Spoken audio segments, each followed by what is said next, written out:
Um, I'd like to welcome everybody to this next presentation. My name's Tom Keenan. I'm the Business Development Director for TechBlick. Our next presenter is Wakwan Liu, who is the Principal Chemical Engineer for Argonne National Laboratory, and his talk is on machine learning and advancing silicon anode batteries. And with that, Mr. Liu, the floor is all yours. Okay, thank you, Tom. Hello, everyone. My name is Wenquan Lu from Argonne. Today, my topic is silicon electrode development for lithium-ion batteries. I don't know. I checked the website yesterday. Since it's not updated. It's still written machine learning. If you're looking for machine learning, you probably will be a little bit disappointed. Okay. So the topic is the silicon electrode.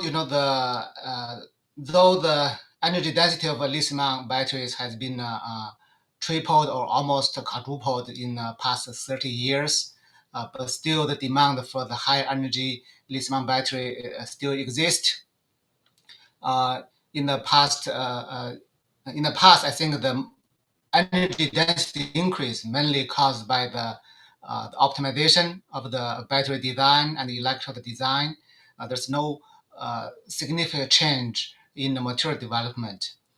In the future, in order to further improve the energy density of the lithium-ion battery, we need to have some breakthrough in the material development on both cathode and anode materials. Today, I'm going to focus on the anode.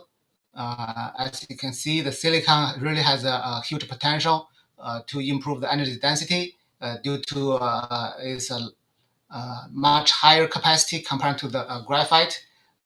In the left figure, you can see the theoretical capacity for graphite material is about 370 milliampere hour per gram, but for silicon, it's close to, or it can be even higher than 3,000 milliampere hour per gram. This is significant. However, as you all know, there's a big issue with silicon electrode. There's a huge volume expansion when it's used in the when it's charged and discharged. So we all know from theoretically there's about 300% volume expansion after the silicon is fully lithiated, and during the lithiation it will contract. It will cause a crack and even polarize the particles. We at Argonne we did some very normal experiment to try to observe this volume expansion in situ. Here we developed a so-called single particle battery. We fabricated this single particle battery in the SEM, and we can monitor the volume change through two different angles using both electron beam and ion beam.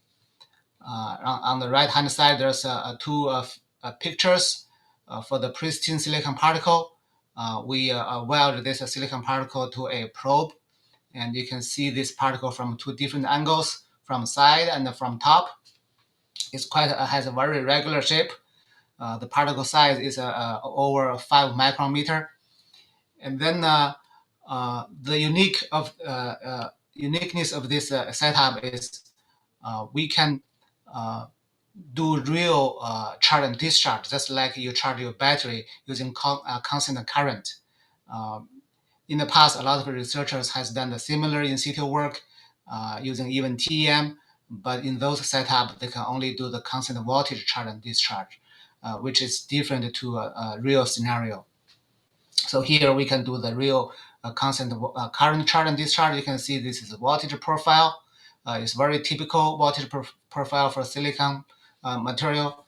During the discharge, you have this long plateau, and during the charge, again, there's a plateau, and then rise very quickly at the end of the deliciation. So we look at this particle at the end of this lithiation, which is labeled B. So at that point, there's a huge volume expansion.